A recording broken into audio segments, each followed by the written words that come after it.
सारी दुनिया गीत मेरे सुरीले अंग में। मलका तरन्नुम मैडम नूरजहां की जिंदगी के चंद खुशगवार वाकयात। कहाँ तक सुनोगे, कहाँ तक सुनो। नूरजहां एक ऐसा एहसास है जो जहान के लिए राहत का पैगाम है, खुशखबरी है, खुशलहानी और नेक नामी है। नूरजहां अपने वाबस्तगान के लिए हजारों खुशबख्तियों का बाइस बनी तो दुनिया में अनगिनत सुनने वालों की समातों में शहद घोलने की नेकियां बरसों से अपने नाम कर रही हैं। अपने प्यार की जहां मैंने आज। नूरजहां की पहली शादी शौकत हुसैन रिजवी से सन 1944 में हुई, जब वो बेबी नूरजहां से नूरजहां हुई। संग कैसे चलूं सजना तू समन। नूरजहां और शौकत हुसैन रिजवी के यहाँ 3 बच्चे पैदा हुए, जिनमें अकबर रिजवी उर्फ अक्कू मियां, जिले हुमा और असगर रिजवी उर्फ अच्छू मियां शामिल हैं। शौकत हुसैन रिजवी न सिर्फ नूरजहां के शोहर बल्कि गुरु भी थे। नूरजहां की दूसरी शादी एजाज दुरानी से सन 1959 में हुई, जब वो सुपरस्टार होने के साथ साथ मलका तरन्नुम का लक़ब पा चुकी थी।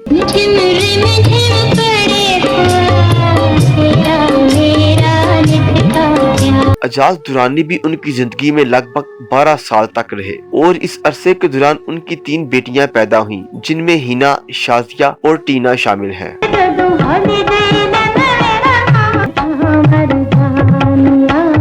एजाज दुरानी से उनकी मोहब्बत और बाद अज़ा तलाक का हवाल आगे चलकर, मगर पहले उनकी जिंदगी पर एक नजर।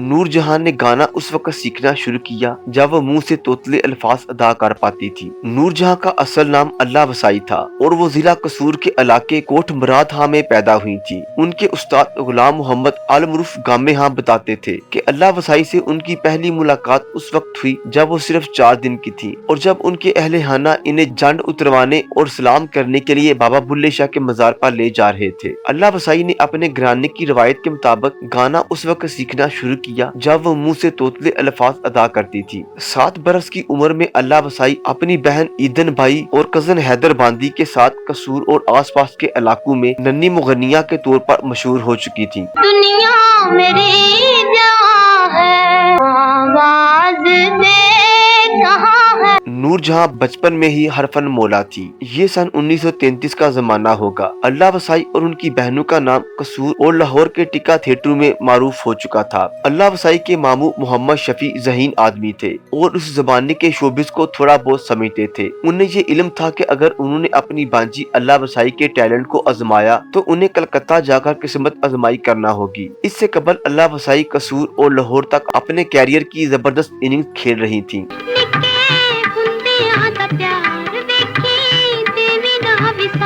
अल्लाह वसाई जिस तकरीब में जाती, इन्हें मुख्तार बेगम के गाने गाने बोलो तारा रा की फरमाइश जरूर होती। वो नातिया कलाम और लोक गीतों के साथ उस वक्त की मशहूर गायिका अख्तरी बाई फैजाबादी की गजल दीवाना बनाना है तो दीवाना बना दे ऐसे पेश करती थी जैसे वो खुद अख्तरी बाई हो।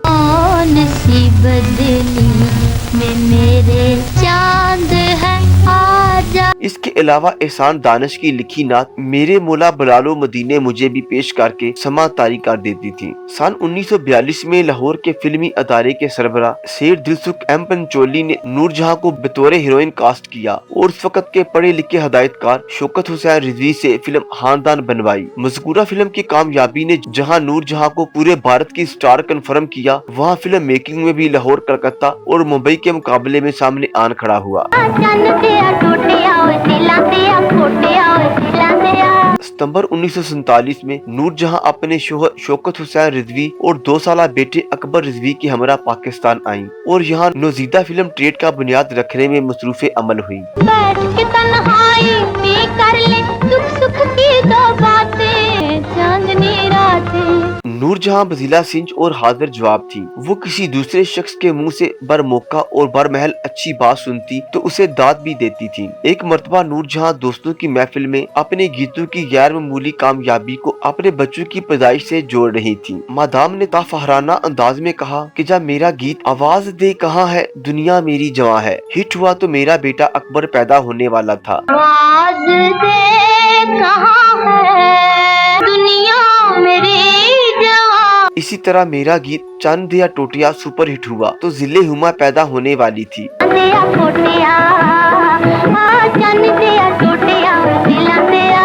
इसी तरह जब मेरा गाया गीत आजा मेरी बर्बाद मोहब्बत के सहारे हिट हुआ तो अच्छू मियां असगर रिजवी मेरे पेट में थे। आजा मेरी बर्बाद मोहब्बत के सहारे।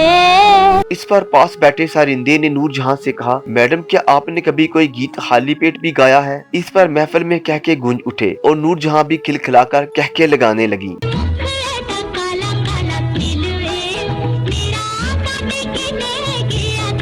नूरजहां के नजदीक एजाज की हैसियत शोहर से ज्यादा अनोखे लाडले की थी। नूरजहां और एजाज दुरानी की शादी के वक्त दोनों की उम्रें बिलतरतीब 33 और 24 बरस थी, यानी एजाज नूरजहां से 9 साल छोटे थे। जब ये शादी हुई तो उस वक्त एजाज गैर शादीशुदा थे।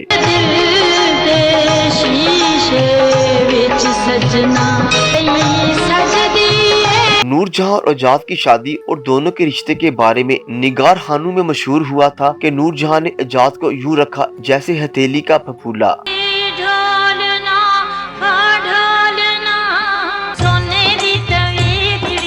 नूरजहां के करीब दोस्त बताते हैं कि एजाज की हैसियत अनोखे लाडले की सी थी। अगरचा एजाज नूरजहां के शोहर थे, लेकिन नूरजहां यूं जाहिर करती थी जैसे वो उनके महबूब। बताती हैं कि मैंने अपनी माँ को अपने बाप की आशिक के तौर पर देखा है। हमने देखा है कि माँ अब्बा के लिए कपड़े खुद इस्त्री कर रही हैं, पैंट कोट के साथ मैचिंग जुराबे तक खुद पहना रही हैं। अब्बा के नहाने का पानी गर्म हो रहा है, माँ अब्बा के नाज उठा रही है। हम बहनों ने देखा कि मेरी माँ जब भी अब्बा के सामने आई 16 साल की लड़की बन गई। तूते मेरी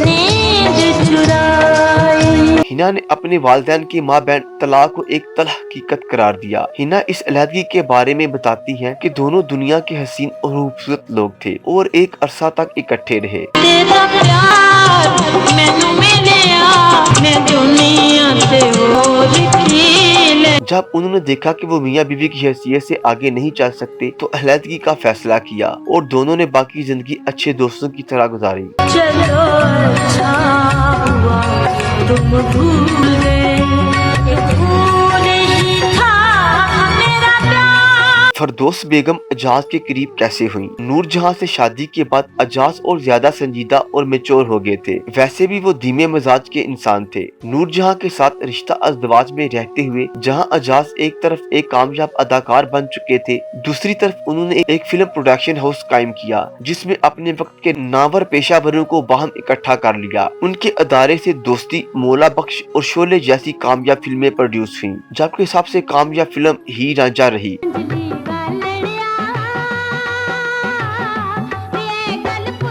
जिसमें बजाते हुए उन्होंने रांझा का किरदार निभाया, जबकि अपने वक्त की सुपरस्टार फरदौस बेगम हीर बनी।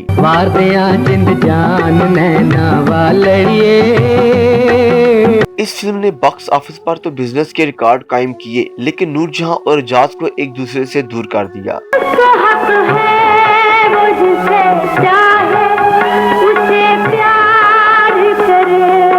अदाकारा फरदौस बेगम मरहूम अदाकार अकमल की बेवा थी। अकमल की वफात के बाद फरदौस की शादी फिल्मसाज शेख नजीर के साथ हुई थी। नूरजहां निगार खानों के माहौल से अच्छी तरह वाकिफ थी, लेकिन सब एहतियातें दरी की दरी रह गईं और फरदौस और नूरजहां और एजाज के दरमियान आन खड़ी हुई थी।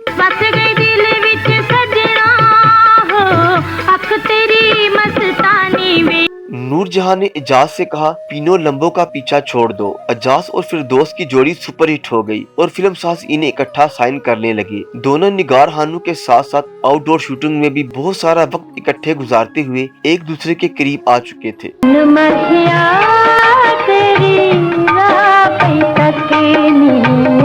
इस कुर्बत का इल्म नूरजहां को भी हो चुका था। नूरजहां सख्त अल्फाज में एजाज से गिला करती कि पीनो लंबो से दूर हो जाओ। वाज़ेह है कि फरदौस बेगम का असल नाम परवीन था और लंबे कद की वजह से निगार खानों में इन्हें पीनो लंबो भी कहा जाता था। एजाज अपनी तबीयत के धीमेपन और मामला फहमी से टाल मटोल करते रहे, लेकिन नूरजहां ने ऐलान कर दिया कि वो आइंदा फरदौस के लिए किसी भी फिल्म के लिए प्लेबैक नहीं गाएंगी। बदल गया तो क्या हुआ? कोई भी फिल्म साज ये तसव्वुर नहीं कर सकता था कि इसकी फिल्म में नूरजहां के गीत शामिल किए बगैर मतलूबा नताइज हासिल किए जा सकते हो। नूरजहां के इस फैसले की जद में एजाज दुरानी की जाती फिल्म हीर रांझा भी आ गई, जिसकी म्यूजिक डायरेक्टर ख्वाजा खुर्शीद अनवर थे।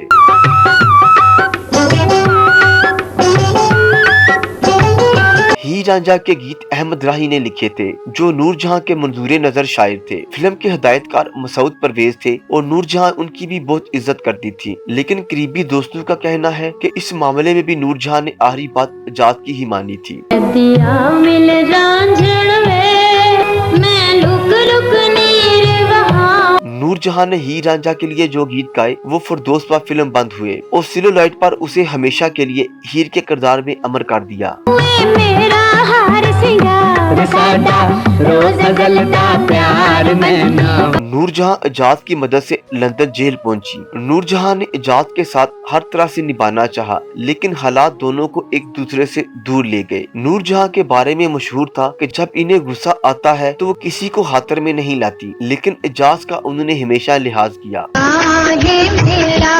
कर बदल जाने वाले, मुझे तुझ पे कोई शिकायत नहीं। 80 की दहाई में एजाज मुबैना तौर पर अपनी फिल्मों के डब्बू में मंशियात भरकर लंदन ले जाते हुए हथीरो एयरपोर्ट पर गिरफ्तार हुए। इस मुकदमे में इन्हें कई साल की सजा हुई। नूरजहां ने एजाज से जेल में मुलाकात की और बरतानवी अदालती कवानीन के मुताबिक उनकी रिहाई में भी मदद की। इस बात से कता नजर इन दोनों की उस वक्त तक तलाक हो चुकी थी।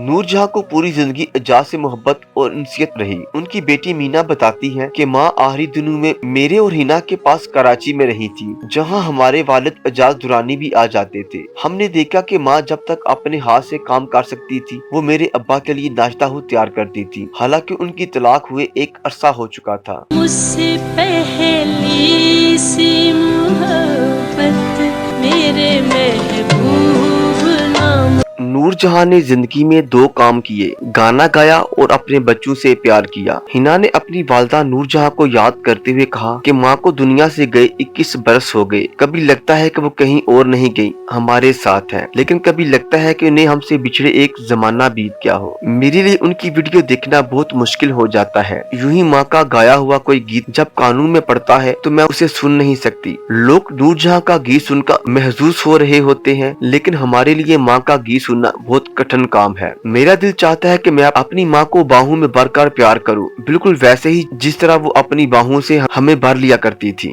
हमारी सांसों में आज तक हिना की खुशबू महक रही। नूरजहां की खूबसूरती का राज क्या था? जब नूरजहां की तीनों बेटियों से ये सवाल किया तो इस पर हिना ने कहा उनकी वालदा कुदरती तौर पर खूबसूरत थी। वो एक खूबसूरत खानदान में पैदा हुई थी। इनकी बड़ी बहन आपी ईदन, जो नूरजहां की बड़ी बहन थी, वो बड़ी हसीन खातून थी। माँ बताती है कि एक तवील अरसा तक वो अपने आप को मेकअप आर्टिस्टों के सहारे छोड़ दिया करती थी। वो जैसा चाहे मुंह को बिना बगाड़ दिया करते थे। फिर अमेरिका में नूरजहां की मुलाकात एलिजाबेथ जैसी अजीम मेकअप आर्टिस्ट से हुई, जिसने इन्हें ये फन सिखाया। उसके बाद नूरजहां ने अपने चेहरे को कभी किसी मेकअप आर्टिस्ट का हाथ नहीं लगाने दिया। एलिजाबेथ से पहले उन्होंने बरसगीर की नामवर फनकारा मुख्तार बेगम से उनके अंदाजे मुस्तार किया, जो फरीदा खानम की बड़ी बहन थी।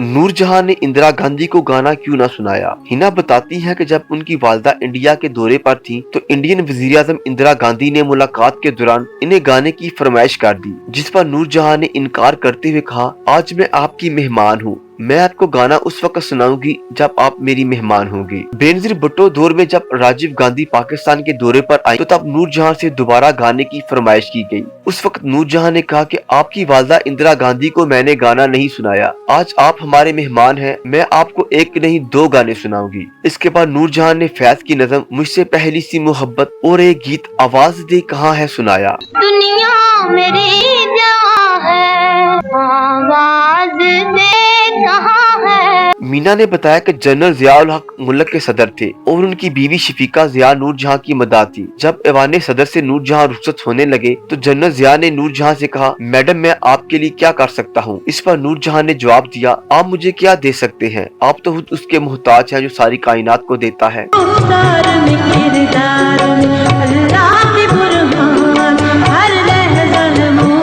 टीना ने बताया कि जब माँ बहुत बीमार थी तो जनरल परवेज मुशर्रफ उनसे मुलाकात करने कराची आए। जनरल मुशर्रफ ने बताया, जिन जंगों के दौरान आप मुल्क के सिपाहियों के लिए मिली तराने गाती रहीं, वो तराने सुनकर हमने जंगें लड़ी हैं। ये सुनते हुए नूर जहां ने जनरल मुशर्रफ से कहा, खुदा न करे फिर कभी जंग हो, लेकिन अगर ऐसा हो तो आप मुझे दोबारा मेरिया ढोल सिपाहिया तेनू रब दियां रखा गाने सुनाएंगी।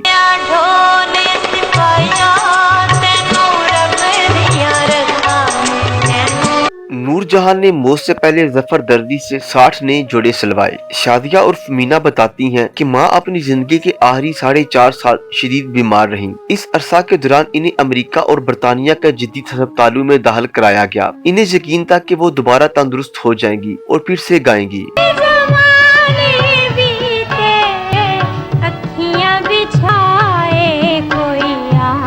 उन्होंने मरने से चंद माह कबल लाहौर से अपने दर्दी जफर को बुलाया और लगभग 60 नए जोड़े सिलवाए कि वो तंदुरुस्त होकर फिर से एक नई जिंदगी का आगाज करेंगी। माँ वाकई ही नूर जहां थी, अपनों और सारी दुनिया के लिए वो नूर साबित हुई।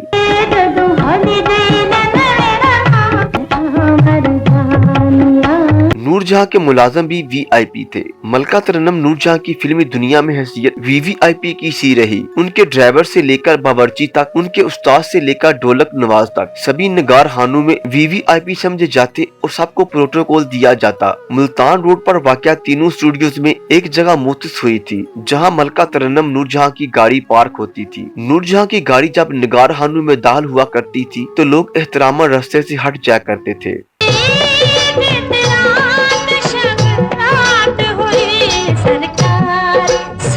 नूर जहां के 2 ड्राइवर थे जिनका नाम फारूक और अमीर था और नूर जहां खुद खाना खाने से पहले दोनों के खाने का एहतमाम करती थी। एक मर्तबा घरेलू मुलाजमा बानो को झिड़क कर नूर जहां उजरत में स्टूडियो निकल गयी, लेकिन थोड़ी देर बाद घर वापस आई और बानो से हाथ जोड़कर माफी मांगी कि बानो जब तक तुम मुझे माफ नहीं करोगी मैं रिकॉर्डिंग पर नहीं जाऊंगी। इस पर बानो ने नूर जहां को गले लगा लिया और दोनों देर तक रोती रही। इसके बाद नूर जहां ने अपने आंसू पूछे और वो रिकॉर्डिंग के लिए स्टूडियो गयी।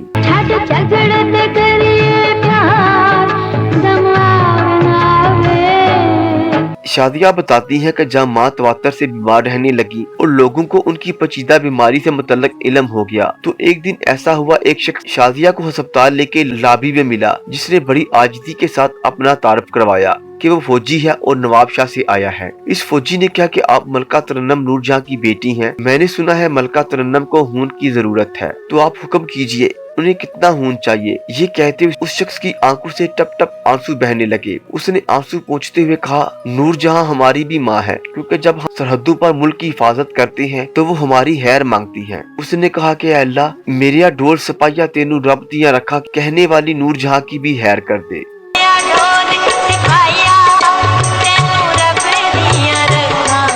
मजीद वीडियो के लिए देखते रहिए HDN। गाएगी दुनिया गीत मेरे।